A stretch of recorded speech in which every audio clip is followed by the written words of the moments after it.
कोविड-19 की लड़ाई में डॉक्टर्स क्या कर रहे हैं। फेसबुक के ऊपर जिसको जो मन करता है, जिसको जो दिल करता है, वो कमेंट करता है। कुछ लोगों का दर्द, कुछ लोगों की तकलीफ उनके कमेंट से बयान होती है। मेरे पिताजी गवर्नमेंट मेडिकल कॉलेज के सुपर स्पेशलिटी हॉस्पिटल में 13 अप्रैल 2020 को एडमिट हुए। मायोकार्डियल इंफ्रैक्शन यानी उन्हें हार्ट अटैक हुआ था। 4 दिन तक वो वहां पर रहे और उन 4 दिनों में हमने कार्डियोलॉजी डिपार्टमेंट के head of the department doctor Sushil Sharma और उनका जितना भी स्टाफ है, यंग लड़के हैं, नौजवान लड़के हैं, हेड ऑफ द डिपार्टमेंट जो मेडिसिन के हैं डॉक्टर अनिल शर्मा, इन सब का अलग अलग लेवल पर कोऑर्डिनेशन देखा। मेरे पिताजी की तीमारदारी में किसी किस्म की कोई भी कमी हमें किसी भी समय महसूस नहीं हुई। जिंदगी मौत भगवान अल्लाह ताला के हाथ में। शायद मेरे पिताजी के लिए 18 अप्रैल तक की ही मोहलत थी और 18 अप्रैल को मेरे पिताजी मुझसे जुदा हो गए। उनके जुदा होने के बाद कटाक्ष करना, मेडिकल फ्रेटर्निटी को लेकर यह कहना कि ये नहीं किया, वो नहीं किया, ऐसे नहीं किया, वैसे नहीं किया, जो इंफ्रास्ट्रक्चर पिछले 73 साल में हम लोगों ने, मैंने, आपने, क्योंकि वोट हम लोगों ने दिए हैं, हम लोगों ने जो सरकारें जम्मू कश्मीर में बनवाई, हम लोगों ने जिनको अपना नेता बनाया, और वो तमाम health and medical education department के मंत्री, वो कोई भी रहे हों, वो कितने भी साफ शफाफ अपने आप को कहते हों, वो कितने भी ईमानदार रहे हों, ये उन तमाम ईमानदारों का कंट्रीब्यूशन है जो कुछ हमारे सामने खड़ा है, चाहे वो सुपर स्पेशलिटी की शक्ल में खड़ा है या गवर्नमेंट मेडिकल कॉलेज जम्मू की शक्ल में खड़ा है, या जो डिस्ट्रिक्ट हॉस्पिटल्स हैं, या जो अब 3 नए मेडिकल कॉलेजेस खुले हैं। ये सब इन अलग अलग सरकारों की देन है। हम 370 वाली स्टेट थे, हम एक स्पेशल स्टेटस वाली स्टेट थे। मेदांता, फोर्टिस, मैक्स, आप हम सब इन सब अस्पतालों में गए हुए हैं। अगर हमारा कोई परिजन बीमार होता है, हम तड़पते हैं उसके लिए कि काश हम उसको रातों रात यहां से मेदांता पहुंचा पाएं। क्यों मेदांता लेके जाएं, क्यों फोर्टिस लेके जाएं, क्यों मैक्स लेके जाएं? वहां जम्मू से मुख्तलिफ कुछ नहीं, वहां सिर्फ टेक्नोलॉजिकल एडवांसमेंट है। वहां एक्सपर्टीज इसलिए ज्यादा है क्योंकि दुनिया भर के डॉक्टर्स, इंटरनेशनल मेडिकल साइंसेज से ताल्लुक रखने वाले वर्ल्ड के अलग अलग डॉक्टर्स जो हैं, वो इन तमाम हॉस्पिटल्स में आते हैं। वहां हम लोग पैसा खर्च करते हैं, इसलिए नर्सिंग केयर हमें वहां इतना बेहतरीन मिलता है। और यकीन मानिए, मैं और आप, हम सब ये चाहते हैं कि जब हम अपने किसी परिजन को हॉस्पिटल में एडमिट करें तो नर्सिंग केयर इतना अच्छा मिले कि हमें यकीन हो जाए कि हमारा पेशेंट जो है बिल्कुल महफूज हाथों में है। आज कोविड-19 की इस लड़ाई के बीच में डॉक्टर्स क्या कुछ कर रहे हैं, उसका थोड़ा सा आप लोगों के साथ लेखा जोखा शेयर करना चाहूंगा। गवर्नमेंट मेडिकल कॉलेज के medical superintendent doctor Dara Singh Covid positive हुए। कोविड पॉजिटिव होने के बाद जो उनका सिटी स्कैन हुआ, अगर वो सिटी स्कैन पब्लिक कर दिया जाए, आपके रोंगटे खड़े हो जाएंगे। इस वक्त वो रिकवरी फेज में हैं और रिकवर कर रहे हैं। क्या जरूरत थी उनको कंटिन्यूअसली मेडिकल कॉलेज के अंदर रहने की? इस कोविड की लड़ाई के बीच में वो भी कह देते किसी दिन के मेरी तबीयत ठीक नहीं, या मेरे कोई घर के हालात ऐसे हैं वैसे, मैं घर जाके बैठ जाता हूं। उसके अलावा डॉक्टर परोपकार सिंह जो मेडिकल सुपरिंटेंडेंट थे, डिप्टी मेडिकल सुपरिंटेंडेंट थे, गांधीनगर हॉस्पिटल के रैट के टेस्ट और उस पूरे गांधीनगर हॉस्पिटल की देखरेख जो कर रहे थे, वो कोविड पॉजिटिव हो गए। उनके, वो भी जिस कंडीशन में जिस समय एडमिट हुए थे, उनके हालात भी ठीक नहीं थे। उसके अलावा कई और डॉक्टर्स हैं, कई और पोस्ट ग्रेजुएट डॉक्टर्स हैं, जिन पोस्ट ग्रेजुएट डॉक्टर पॉजिटिव हुए, एक रिगरस किस्म की परेशानी से 10 दिन 15 दिन गुजरे, उसके बाद नेगेटिव हुए और उसके बाद दोबारा से काम पर वापस आ गए। डॉक्टर अरशद पॉजिटिव हुए, ऑक्सीजन सैचुरेशन कम हुई, उन तमाम दिक्कतों का सामना किया और आज वापस दोबारा अपनी ड्यूटी ज्वाइन की है। डॉक्टर निखिल महाजन गवर्नमेंट मेडिकल कॉलेज जम्मू में उनसे वहां पर पढ़े हैं। डॉक्टर निखिल महाजन इस वक्त नारायणा हॉस्पिटल कटरा में है, वो पॉजिटिव हुए। और जरा सोचिए, पूरा परिवार पॉजिटिव हुआ, पूरा परिवार, यानी वो इन्फेक्ट हुए, उन्होंने अपने पूरे परिवार को इन्फेक्ट किया। यह खतरा हर डॉक्टर के साथ है, यह खतरा हर पैरामेडिक के साथ है, यह खतरा हर नर्स को है, यह खतरा हर नर्सिंग ऑर्डरली को है, यह अस्पताल में काम करने वाले हर कर्मचारी को यह खतरा 24/7 है। कोविड के वार्ड के अंदर जाना, कोविड के वार्ड के अंदर पेशेंट की देखरेख करना, उसकी तकलीफ को डायग्नोस करना, उसको प्रॉपर डायग्नोसिस बनाना और उसके बाद ये इंश्योर करना कि इसे ये तमाम दवाइयां मिलें ताकि उसको रिवाइव किया जा सके, प्राइमरी काम डॉक्टर्स का यही है। मेडिकल सुपरिंटेंडेंट, चाहे वो सीडी हॉस्पिटल के हों, साइकियाट्री हॉस्पिटल के हों, गवर्नमेंट मेडिकल कॉलेज के हों, एसएमजीएस हॉस्पिटल के हों, गांधीनगर हॉस्पिटल के हों, सरवाल हॉस्पिटल के हों, डोडा हॉस्पिटल के हों, रजौरी के हों, पुंछ के हों, किसी भी जगह के हों, 24/7 तो नहीं, लेकिन अगर 8 से 12 घंटे भी ये लोग मेडिकल कॉलेज में बैठते हैं, ये काम है उनका, ये जिम्मेदारी है उनकी, निभानी है उनको। मगर कोविड के इस कहर के बीच में, जहां नहीं पता कौन कोविड पॉजिटिव है और एक ऐसी बीमारी जिसका अभी तक कोई वैक्सीन नहीं बना, और आपको सिम्टोमेटिक ट्रीटमेंट, यानी आपको सिम्टम्स, नमूनिया हुआ है तो आपने नमूनिया की दवाई देनी है, बुखार हुआ है तो बुखार की दवाई देनी है, खांसी है तो खांसी को ठीक करने के लिए खांसी की दवाई देनी है, यानी सिम्टोमेटिक ट्रीटमेंट करना है और इंश्योर करना है कि आपका पेशेंट बिल्कुल ठीक ठाक होकर मेडिकल कॉलेज से, सीडी हॉस्पिटल से, गांधीनगर हॉस्पिटल से वापस आए। यह सब कुछ आपको करना है। सोचने की यहां जरूरत यह है कि सिविल सोसाइटी के मेंबरान हो, सियासी पार्टियों के नेता हो, लीडर हो, जो नारायणा हॉस्पिटल जाना चाहते हैं क्योंकि वहां अच्छी जो है नर्सिंग केयर मिलती है, आप सभी नेता अपने गिरेबान में जरा झांक कर देखें, ध्यान से गिरेबान में झांक कर देखिएगा कि आपने कंट्रीब्यूट क्या किया है जम्मू कश्मीर में। अभी भी आप 370-35 का रोना रो रहे हैं, जबकि आज के दिन आपको ये प्रायोरिटी होनी चाहिए कि हम जम्मू कश्मीर के हेल्थ इंफ्रास्ट्रक्चर को इतना बेहतरीन करेंगे कि अगर इससे जिस महामारी से हम जूझ रहे हैं, अगर कभी दोबारा ऐसा दौर आए तो गरीब से गरीब आदमी भी गवर्नमेंट जम्मू कश्मीर में उसके पास कहने के लिए यह हो कि हमारे पास बेहतरीन हेल्थ इंफ्रास्ट्रक्चर है। आज हम लोगों को ऑक्सीजन की परेशानी हो गई है, ऑक्सीजन की सप्लाई कम है, क्यों नहीं है जी, मेडिकल कॉलेज में यह है वो है। बात बिल्कुल सही है, जेन्युइन है, मैं भी कह रहा हूं। मेरे परिवार के लोग भी कल मेडिकल कॉलेज में एडमिट हो सकते हैं। मैंने पहले ही आपको कहा, मेरे पिताजी वहां एडमिट रहे हैं, मैंने उनको सुपर स्पेशलिटी हॉस्पिटल में खोया है।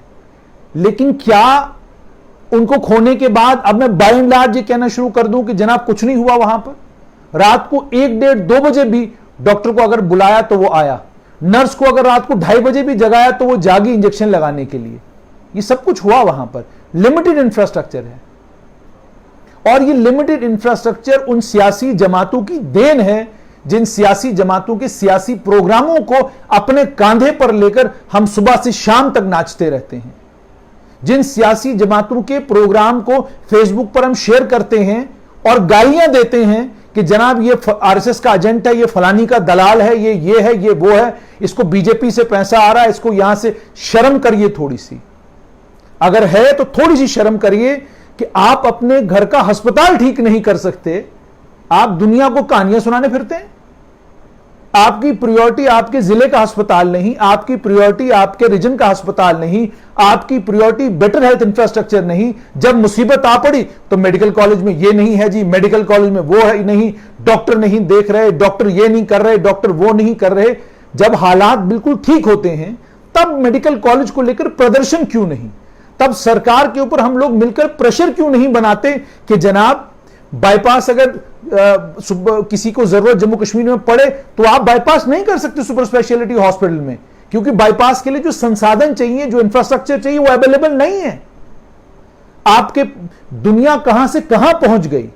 हमारे ही इसी जम्मू संभाग से निकले हुए डॉक्टर फोर्टिस, एस्कॉर्ट्स और मेदांता में, जिन डॉक्टरों के पास आप जाकर वापस आकर कहते हैं मैंने अपने आप को फलां डॉक्टर को दिखाया था, वो डॉक्टर इन्हीं कॉलेजों से पढ़कर गए हैं, इन्हीं एचओडी से पढ़कर गए हैं, इसी सिस्टम से निकलकर वो लोग गए हैं। क्यों वो इस सिस्टम से निकलकर गए, जरा इस पर चिंतन मंथन करने की जरूरत है। आज हमको ऑक्सीजन प्लांट की फिक्र पड़ी है, क्योंकि आज मेरे घर के लोग इस वक्त मेडिकल कॉलेज में हैं, उनको ऑक्सीजन की जरूरत है, तो मुझे रात को नींद नहीं आ रही कि ऑक्सीजन क्यों नहीं है। लेकिन क्या सिविल सोसाइटी के मेंबर होने के नाते हम लोगों ने कभी भी मेडिकल कॉलेज को, हेल्थ इंफ्रास्ट्रक्चर को अपनी प्रायोरिटी बनाया? प्राइवेट मेडिकेयर की आप बात कीजिए, डायग्नोस्टिक लैब्स वाले, यहां पर कुछ एक डायग्नोस्टिक लैब्स हैं, वो बायोमार्कर्स के भी टेस्ट कर रहे हैं, वो कोविड एंटीबॉडी टेस्ट भी कर रहे हैं। लेकिन बड़ी सारी लैबें अभी तक इंतजार कर रही हैं कि डायरेक्टर हेल्थ सर्विसेज से फरमान आएगा और हम लोग भी कोविड एंटीबॉडी टेस्ट करना शुरू करेंगे, लेकिन अभी तक फरमान नहीं आया। क्या मैंने और आपने सरकार से सवाल पूछा कि ऐसा क्यों नहीं हो रहा? रैट के टेस्ट सिर्फ और सिर्फ सरकारी इदारों में होंगे, ये रैट के टेस्ट प्राइवेट जितनी भी लैब्स हैं वो क्यों नहीं कर सकती? क्या मैंने और आपने ये सवाल पूछा? क्या हम ये सवाल पूछने के लिए तैयार हैं? रैट का टेस्ट प्राइवेट लैब में क्यों नहीं हो सकता? क्या हम पूछने के लिए तैयार हैं? क्या हम जानने के लिए तैयार हैं? और ताबड़तोड़ हमले हम लोग डॉक्टर्स के ऊपर करते हैं, डॉक्टर ने ये कर दिया, डॉक्टर ने वो कर दिया, डॉक्टर ने टाइमली ये नहीं किया, डॉक्टर ने टाइमली वो नहीं किया। आज जिस वक्त हमारे परिजन हैं, मेरे घर के लोग अब जिस वक्त मेडिकल कॉलेज में हैं, तो जाकर मुझे ये परेशानी हुई है, तो जाकर मुझे ये फिक्र पड़ी है कि जनाब ऑक्सीजन की सप्लाई जो है वो मेडिकल कॉलेज में रेगुलर होनी चाहिए।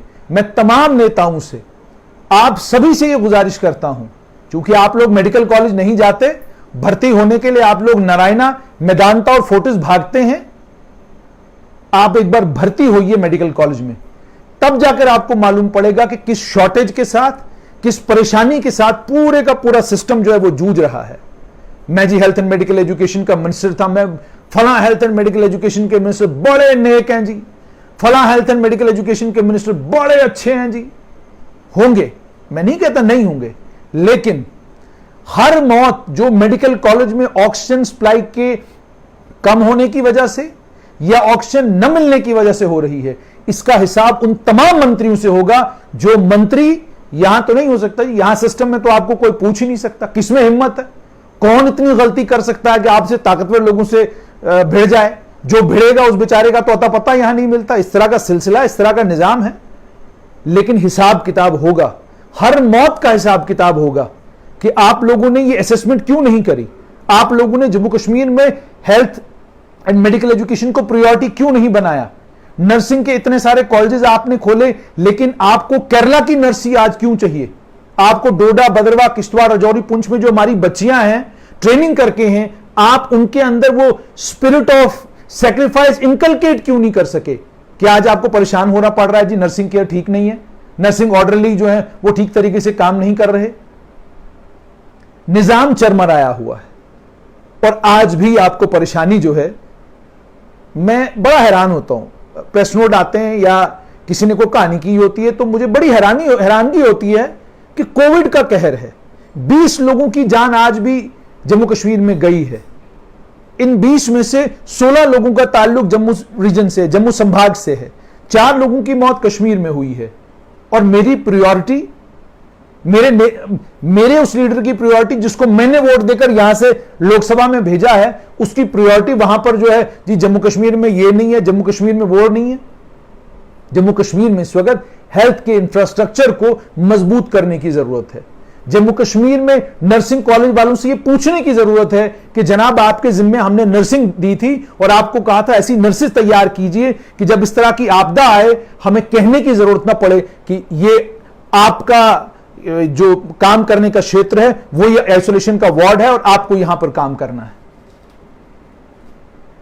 मैं हैरान होता हूं, आज डॉक्टर दारा सिंह या बहुत सारे और डॉक्टर्स की मैं कहानियां सुन रहा हूं। एक और डॉक्टर साहब हैं, माइक्रोबायोलॉजिस्ट हैं, आप जरा ध्यान से कान खोलकर सुनिएगा, खुद भी कोविड पॉजिटिव हुए, उनकी धर्मपत्नी कोविड पॉजिटिव हुई, और आज उनकी जो धर्मपत्नी है लगभग उन्हें 2 महीने हो गए हैं, अभी भी वो दवाइयां ले रही हैं ताकि वो कोविड-19 के कारण जो उनको इंफेक्शन हुआ था उस इंफेक्शन को वो कम कर सकें, खत्म कर सकें। 58 साल की उम्र में एक डॉक्टर साहब सुबह से लेकर शाम तक कंट्रोल रूम के अंदर बैठ रहे हैं, क्या उन्हें खतरा नहीं है कि वो कोविड पॉजिटिव हो सकते हैं? उसके अलावा कितने डॉक्टरों के मैं नाम लूं, बच्चियां हैं 4-5 बच्चियां हैं जो आइसोलेशन वार्ड में थी पहले, अब थोड़ा सा रिकवर हुई हैं, ठीक हुई हैं, अब जाके उनको आइसोलेशन वार्ड से एक और वार्ड में शिफ्ट किया गया है। वो बच्चियां भी उसी आइसोलेशन वार्ड में हैं। सोचिए, वो पीजी डॉक्टर्स थी, पॉजिटिव हुई। उसके अलावा कई और डॉक्टर्स पॉजिटिव हुए जो या तो सीडी हॉस्पिटल में एडमिट किए गए या गवर्नमेंट मेडिकल कॉलेज के आइसोलेशन वार्ड में एडमिट रहे, वहां से रिकवर होकर अब वो घर में रिकवर हो रहे हैं। और जो मेरे उनके घर वालों से, उनके परिवार से बात होती है, वो कहते हैं कि अभी भी फिजिकली हमारे बच्चे तैयार नहीं है कि वो दोबारा मेडिकल कॉलेज जाकर जो है कोविड की ड्यूटी दे सकें। और इसके बीच में आपको एक और बात बताऊं, डॉक्टर निखिल महाजन 19 दिन के बाद पॉजिटिव से नेगेटिव हुए। उनका पूरा परिवार पॉजिटिव था, सारा परिवार नेगेटिव हुआ। उन्होंने अपने पिता की खुद देखरेख की और आज जज्बा देखिए। आज मैंने उनसे बातचीत की, उन्होंने मुझे कहा कि मैं जल्द से जल्द वापस नारायणा पहुंचना चाहता हूं क्योंकि बहुत सारे कार्डिक पेशेंट हैं जो क्रिटिकल हो सकते हैं, उनको मेरी जरूरत होगी। इस कोविड के कहर के बीच में doctor Rahul Gupta chest and disease hospital में अकेले एक डॉक्टर हैं। ये तमाम लोग, doctor Rahul Gupta, doctor Sanjeev Bhatt, doctor Sushil Sharma, doctor Dharmendra, doctor Nasir, कितने नाम मैं लूं, बहुत सारे नाम मेरे जहन में हैं। ये तमाम लोग, मैं सोचता हूं शाम को घर कैसे जाते होंगे। वो लोग जो पॉजिटिव हुए, वो अगर हॉस्पिटल में एडमिट हैं या होम आइसोलेशन में हैं, वो कितने परेशान, उनका स्ट्रेस लेवल इस समय कितना होगा। परिवार में इनके भी बुजुर्ग हैं, इनके भी माता पिता हैं, परिवार में इनके भी बच्चे हैं, परिवार में इनके भी वो सब लोग हैं जो सब लोग मेरे और आपके घर में हैं। इनको किसी चीज की जरूरत नहीं हमारी तरफ से, सिर्फ इनको हमारी तरफ से यह जरूरत है कि हम इनका हौसला बढ़ाएं, हम इनकी हिम्मत टूटने न दें। हमारी पूरी कोशिश होनी चाहिए कि इस समय मेडिकल फ्रेटर्निटी का हौसला न टूटे, उनकी हिम्मत न टूटे, क्योंकि कोविड का स्ट्रेस क्या होता है यह उससे पूछिए जिसके घर में 2-3 लोग पॉजिटिव हो और वो उनसे डील कर चुका हो। वो आपको बड़ा बेहतरीन बता सकता है कि कोविड का स्ट्रेस क्या होता है। एक तरफ आपको ये खौफ कि भाई मेरे घर का, मेरी माता जी हैं वो डायबिटिक हैं, कहीं मेरे कारण वो इन्फेक्ट ना हो, मेरे कारण मेरा छोटा भाई इन्फेक्ट ना हो, मेरे कारण मेरी पत्नी इन्फेक्ट ना हो, मेरे कारण मेरे घर का कोई और परिजन इन्फेक्ट ना हो, मेरे कारण मेरा दोस्त इन्फेक्ट ना हो, मेरे कारण कोई वीक लंग्स वाला इन्फेक्ट ना हो। क्या ये सब खौफ, ये सब डर डॉक्टर्स को नहीं होते होंगे? गलतियां किस सिस्टम में नहीं होती? हर सिस्टम में गलतियां होती हैं, कोई भी सिस्टम परफेक्ट नहीं है। हम लोग हर 5 पहले तो 6 साल के बाद वोट डालते थे, अब 5 साल के बाद वोट डालने हैं। हम हर 5 साल के बाद लोकसभा के लिए अपना मेंबर पार्लियामेंट चुनते हैं और हर 5 साल के बाद अपने लिए सरकार चुनते हैं। तमाम health and medical education department के मंत्रियों को याद कीजिए, तमाम उन लीडरों को याद कीजिए और उसके बाद जहनों में पिक्चर लाइए, सोचिए कि क्या है आपके पास जिसके लिए आपको अपनी पीठ थपथपानी चाहिए। स्पेन और इटली घुटने टेक गया कोविड-19 के सामने। United states of America 2 lakh से ज्यादा लोगों की मौत कोविड-19 के कारण हुई है। क्या चमत्कार है कि हमारे गवर्नमेंट मेडिकल कॉलेजों में, हमारे हॉस्पिटलों में क्या हो रहा है। हमारे हॉस्पिटलों में आज के दिन भी, जैसे मेरी साथी पल्लवी कुमारी ने आपको बताया, 2000 लोग कोविड-19 से रिकवर होकर घर गए हैं। मैं मिसालें आपको देता हूं। एक डायबिटिक पेशेंट 9 दिन तक बुखार रहा, बायलेटरल नमूनिया, आज अपने घर में अपने परिवार के साथ हैं। एक और पेशेंट बायलेटरल नमूनिया, 20% के करीब नमूनिया, इसी गवर्नमेंट मेडिकल कॉलेज में एडमिट रहे, आज अपने परिवार के साथ हैं। लगभग 86 साल की एक बुजुर्ग जब गई तो परिवार वालों ने हौसला हिम्मत छोड़ दी थी और आप मानेंगे नहीं, संस्कार की तैयारी हो चुकी थी। आज के दिन मैं आपके साथ जब बात कर रहा हूं, इस वक्त अपने परिवार के साथ हंस खेल रही हैं और बिल्कुल ठीक ठाक हैं। पोस्ट कोविड के बाद की रिकवरी में वक्त तो लगेगा, थोड़ी बहुत तकलीफें परेशानियां तो आएंगी, लेकिन वो आज अपने परिवार के साथ हैं। कौन सी जादू की छड़ी वहां घूमी? किसने ये मेडिसिन दिए? किसने ये इंजेक्शन दिए? किसने ये सब कुछ किया? मैं और आप तो गए नहीं। मैं पिछले लगभग 10 दिन से लगातार कह रहा हूं कि गवर्नमेंट मेडिकल कॉलेज में वॉलंटियर्स की जरूरत है। किसी ने फेसबुक के मेरे वीडियो के नीचे ये कमेंट में नहीं लिखा कि जनाब हम तैयार हैं वॉलंटियर होने के लिए, हम जाएंगे आइसोलेशन वार्ड में ड्यूटी देंगे। आप वॉलंटियर होने के लिए तैयार नहीं। मुझे और आपको कोविड के इतना खौफ है कि अगर बुखार वाला कोई दोस्त हमें मिल जाए, हम उससे हाथ गलती से मिला ले, 3 दिन तक नींद घर में नहीं आती कि बुखार वाले से हमने हाथ मिला लिया हो, क्या पता कोविड ना हो गया हो। ये हमारी हालत है। मैं किसी और की बात नहीं कर रहा, मैं अपनी बात कर रहा हूं। मैं इसलिए अपनी बात कर रहा हूं क्योंकि हम सबका एक्सपीरियंस है। हम अपने दोस्त को आजकल फोन करके सबसे पहले क्या पूछते हैं? भाई सब ठीक ठाक है ना? घर में किसी को बुखार जुकाम तो नहीं है? क्यों पूछ रहे हैं? किस लिए पूछ रहे हैं? आप तो बहादुर हैं। आप तो फेसबुक की पोस्ट के नीचे गालियां देते हैं। आप तो फेसबुक की पोस्ट के नीचे कहते हैं कि कोई काम नहीं कर रहा। अगर कोई काम नहीं कर रहा तो फिर ये दवाइयां कैसे दी जा रही हैं? फिर ये डायबिटिक पेशेंट, ये किडनी के क्रॉनिक किडनी डिजीज के पेशेंट, ये हार्ट के पेशेंट, लंग्स जिनके क्या कहते हैं खराब हैं, ये सारे पेशेंट जो रिकवर हो रहे हैं बड़ी तादाद में, वो कैसे हो रहे हैं? 100 लोग मेडिकल कॉलेज में अगर एडमिट होते हैं, 100 में से 4 लोगों की डेथ होती है, 96 लोग घर वापस आ रहे हैं। कैसे आ रहे हैं? ये सब कुछ हो कैसे रहा है? इसलिए कमियां कमजोरियां हमारे सिस्टम में हमारी अपनी वजह से हैं। हमने कभी भी हेल्थ को अपना प्रायोरिटी नहीं बनाया, मेडिकल एजुकेशन को अपनी प्रायोरिटी नहीं बनाया, अस्पताल को अपनी प्रायोरिटी नहीं बनाया। हमने सियासत सिवाय धर्म, जात, और सबसे ज्यादा सियासत करने का मजा हमें मजहब के ऊपर आता, बहुत मजा आता। हम सब शूरवीर हैं, हम सब शूरवीर हैं। कोई कम नहीं है हम में से।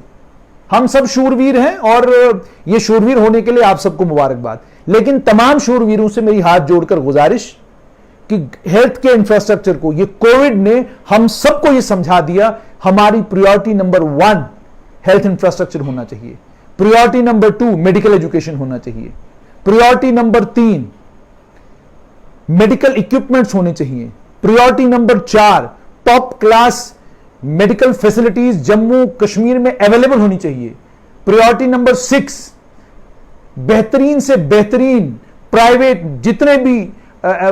जितनी भी हॉस्पिटल्स हैं वो जम्मू कश्मीर में होने चाहिए। हमें मैक्स जम्मू कश्मीर में चाहिए, हमें मेदांता चाहिए, फोर्टिस चाहिए, फोर्टिस एस्कॉर्ट्स चाहिए। हमें भारत के सबसे बेहतरीन अस्पताल जम्मू कश्मीर में चाहिए। और इन तमाम को यहां लाने के लिए हमको बड़ा दिल करना होगा, हमें फंस के नहीं रहना होगा इन छोटी छोटी चीजों में। और ये सब हॉस्पिटल्स अगर आएंगे तो हमारे ही बच्चों के लिए ये बेहतरीन इंफ्रास्ट्रक्चर लेकर आएंगे, बेहतरीन हेल्थ केयर लेकर आएंगे और इंश्योर करेंगे कि बड़ी तादाद में जो हमारे मेडिकोज आज घरों में बैठे हुए हैं वो यहां जाएंगे, एक्सपर्टीज लेंगे, सीखेंगे और जम्मू कश्मीर में इंश्योर करेंगे कि कम से कम लोगों की मौत उन बीमारियों से हो जिन बीमारियों से लोगों को वापस लाया जा सकता है, रिकवर किया जा सकता है, उनको ठीक ठाक किया जा सकता है। यहां जितने प्राइवेट मेडिकेयर, जितने भी प्राइवेट हॉस्पिटल्स जम्मू कश्मीर में हैं, आप जरा पूछिए उनके क्या हालात हैं। क्या आपने कभी उनकी मदद करने के लिए आप और मैं कभी खड़े हुए? कभी हमने जानने की कोशिश की कि उनके पास क्या इंफ्रास्ट्रक्चर है? क्या कभी हमने जानने की कोशिश की कि क्या इन हॉस्पिटल्स की बेटरमेंट के लिए हम लोग क्या कर सकते हैं? हम लोग ऐसा नहीं करते। हम लोगों को अगर आता है कुछ तो गाली देना, गालियां देने के अलावा हमें कुछ नहीं आता। और अगर हम लोगों को कुछ आता है, जब मुसीबत सर पे आए और उस मुसीबत के नतीजे में कोई हादसा हो जाए, उस हादसे के बाद हम लोग बहुत चिल्लाते हैं, बहुत शोर करते हैं, मगर उसका कोई फायदा नहीं। मेरे पिताजी आज मेरे साथ नहीं है, वो एक हकीकत है। अब मैं उन्हें वापस नहीं ला सकता, वो कभी मेरे पास वापस नहीं आ सकते। ये एक रियलिटी है, इसको मुझे कबूलना है। लेकिन अगर यहां मेदांता होता, फोर्टिस होता, यहां पर मैक्स होता, बाकी हॉस्पिटल्स होते, तो शायद मेरे पास विंडो ऑफ अपॉर्चुनिटी होता। विंडो ऑफ अपॉर्चुनिटी का मतलब यह कि मेरे पास डॉक्टर्स ट्रीट करने वाले डॉक्टर्स की तादाद ज्यादा होती। मैं जब सुपर स्पेशलिटी हॉस्पिटल में पहुंचा तो इंटरवेंशन पॉसिबल नहीं थी और एकमात्र हल जो था वो बाईपास सर्जरी थी। अगर यहां मैक्स होता, मेदांता होता, फोर्टिस होता तो शायद एक कोशिश होती, कार्डिक शायद एक बाईपास की कोशिश हो जाती और उस बाईपास की कोशिश में दोनों चीजें मुमकिन थी। उस बाईपास में मेरे पिताजी बच भी सकते थे और उस बाईपास में कुछ भी हो सकता था। एक पॉसिबिलिटी, एक विंडो ऑफ अपॉर्चुनिटी तो होता, पर मेरे पास वो विंडो ऑफ अपॉर्चुनिटी भी नहीं था। और ऐसे ही बहुत सारे लोग, मुझ जैसे साधारण लोग, हमारे पास कोई विंडो ऑफ अपॉर्चुनिटी नहीं है। क्यों? ये हमने खुद अपने लिए तय किया। खुद हमने अपने लिए तय किया कि हमें जम्मू कश्मीर में कोई भी प्राइवेट एंटरप्राइज यहां पर ऐसी नहीं चाहिए जिस प्राइवेट एंटरप्राइज में लोग हमसे पैसा तो लें मगर उस पैसे के बदले में हमें बेहतरीन इलाज मिले। आज मुझे फोन आता है किसी वक्त, या मुझे नहीं, आपको आता होगा, जो भी आदमी यहां पर है जिसकी थोड़ी बहुत कोई 2-4 ऊपर नीचे लोग जानने वाले हैं कि जनाब मेरा फलां जो है बड़ा बीमार है, जरा थोड़ा नारायणा में फोन कर दीजिए, वहां पर अगर कोई बेड मिल जाए। नारायणा में क्या है? जो पेशेंट नारायणा होकर आए कहते हैं बहुत बढ़िया नर्सिंग केयर है वहां पर, डॉक्टर्स राउंड करते हैं, नर्सेज राउंड करती हैं, बाजाब्ता आपका खाने का एक शेड्यूल है, आपका दवाइयों का एक शेड्यूल है, वो टाइम टेबल है, उन तमाम चीजों का ध्यान रखा जाता है। तो इसमें डॉक्टर, नर्सेज, नर्सिंग ऑर्डरलीज, पैरामेडिक्स, इन सब का एक साथ मिलकर इन सब का रोल बनता है। लेकिन जब हमारी मंशा और मकसद यहीं तक है कि हमको एक नौकरी मिलनी चाहिए जिससे हमें तनख्वाह मिले, तो फिर हमारे अंदर वो जज्बा अपने लोगों के लिए काम करने का, अपने लोगों की जान बचाने के लिए तूफान में कूदने का जज्बा हमारे अंदर आ ही नहीं सकता। और इसके लिए मैं और आप जिम्मेदार हैं। इसलिए मेरे इस लाइव का मकसद सिर्फ यही है कि हम डॉक्टरों की हिम्मत और हौसला बढ़ाएं, इनकी हिम्मत को इस समय टूटने न दें। जहां ये गलतियां करते हैं, जहां इन्होंने गलतियां की हैं, उसका संज्ञान लेने के लिए एडमिनिस्ट्रेशन है, सरकार है, वो लेगी, एक्शन भी लेगी सरकार, वो सब कुछ सरकार करेगी। पर मैं और आप ये इंश्योर करें कि इस आपदा के बाद, इस पेंडेमिक, इस परेशानी के बाद मेरी और आपकी priority health and medical education sector हो, नेताओं की प्रायोरिटी हो, सोशल एक्टिविस्टों की प्रायोरिटी हो, फेसबुक वॉरियर्स की प्रायोरिटी हो, ट्विटर वॉरियर्स की प्रायोरिटी हो, गूगल वॉरियर्स की प्रायोरिटी हो, व्हाट्सएप लेबोरेटरी पर यकीन करने वाले उन तमाम व्हाट्सएप हीरोज की प्रायोरिटी हो। हर एक की priority health and medical education department होना चाहिए। हमें पता करना होगा कि मेडिकल कॉलेज में कौन सी मशीन है, कौन सी नहीं है, क्या एडवांसमेंट्स बाहर पूरी दुनिया में हो रही हैं, वो तमाम एडवांसमेंट्स हमें गवर्नमेंट मेडिकल कॉलेज जम्मू में चाहिए, सुपर स्पेशलिटी में चाहिए, डोडा के मेडिकल कॉलेज में चाहिए, हमें ये रजौरी के मेडिकल कॉलेज में चाहिए, कठुआ के मेडिकल कॉलेज में चाहिए, ताकि कल जब एम्स बने तो हमारे पास एम्स से पहले ही इतना बेहतरीन इंफ्रास्ट्रक्चर हो कि एम्स हमें लगे कि हमारे पास एक एडिशनल चीज है। जब तक आपकी और मेरी ये सोच नहीं बनेगी, डॉक्टरों को गालियां देने से, डॉक्टरों को डिमोरलाइज करने से, नुक्ताचीनी करने से, फेसबुक पर डॉक्टरों को लेकर ऊपर नीचे कमेंट करने से कोई बदलाव नहीं आने वाला। अस्पताल जब आप पहुंचेंगे तो आपकी ट्रीटमेंट इन्हीं डॉक्टरों ने करनी है जिन डॉक्टरों को लेकर मैं और आप इस वक्त कह रहे हैं कि ये काम नहीं कर रहे। डॉक्टर्स अगर काम नहीं कर रहे तो फिर वो कोविड पॉजिटिव कैसे हो रहे हैं? डॉक्टर्स अगर काम नहीं कर रहे हैं तो ये हजारों की तादाद में लोग ठीक कैसे हो रहे हैं? डॉक्टर्स अगर काम नहीं कर रहे हैं तो फिर बायलैटरल नमूनिया वाला पेशेंट घर वापस जाकर अपने परिवार के साथ कैसे हंसी खुशी जी रहा है? अगर डॉक्टर्स काम नहीं कर रहे, रात को 12 बजे जब हम इमरजेंसी पहुंचते हैं तो कौन हमारे पेशेंट को वहां पर रिसीव कर रहा है? ये सब वो सवाल हैं जिनमें मुझे और आपको चिंतन मंथन करना होगा। प्रायोरिटाइज करिए हेल्थ सेक्टर को। नेता हो, आम लोग हो, सोशल एक्टिविस्ट हो, आपका फेसबुक का हैंडल हो, ट्विटर का हैंडल हो, जो भी हैंडल हो, जम्मू कश्मीर में हमें बेहतरीन हेल्थ इंफ्रास्ट्रक्चर चाहिए। बेहतरीन का मतलब यह कि जिसका मुकाबला पूरे देश के किसी दूसरे हेल्थ इंस्टीट्यूशन के साथ ना हो। हमें यहां मेदांता भी चाहिए, फोर्टिस भी चाहिए, मैक्स भी चाहिए, और इन सबको यहां लाना सरकार का काम। मेरा और आपका काम है वातावरण बनाना। मेरा और आपका काम है इस वक्त डॉक्टरों की इन डॉक्टरों की टूटती हिम्मत को बढ़ाना, इन डॉक्टरों की टूटती हिम्मत को दोबारा से पुख्ता करना, और इन्हें यह बोलना कि आप लगे रहिए, मेहनत करते रहिए। ऑक्सीजन का जहां तक ताल्लुक है, सरकार उसके लिए कोशिशें कर रही है, ऑक्सीजन की कमी को लेकर जो कुछ परेशानियां आ रही हैं वो आज की नहीं है, सालों की दिक्कतें हैं। इन्हें सिलेंडर्स के जरिए बाकी जो भी तरीके हो सकते हैं मैनेज करके इंश्योर किया जाए कि किसी भी आदमी की जान ऑक्सीजन ना होने के कारण या डॉक्टरों की गलती से या पैरामेडिक्स की गलती से ना हो। तो अपने कोरोना वॉरियर्स को सलाम कीजिए, इनके इन अनथक प्रयासों को समझिए, इनकी कुर्बानियों को मुझे और आपको समझना होगा और हमें पूरी कोशिश ये करनी होगी, शब्द मत से ये कोशिश करनी होगी, इस वक्त कुछ ऐसा ना हो जिससे मेडिकल कॉलेज के अंदर जो ऑलरेडी व्यवस्था हिली हुई है ये और हिल जाए और जो कुछ इस वक्त वहां खड़ा है वो भी गिर जाए। ऐसा नहीं होना चाहिए।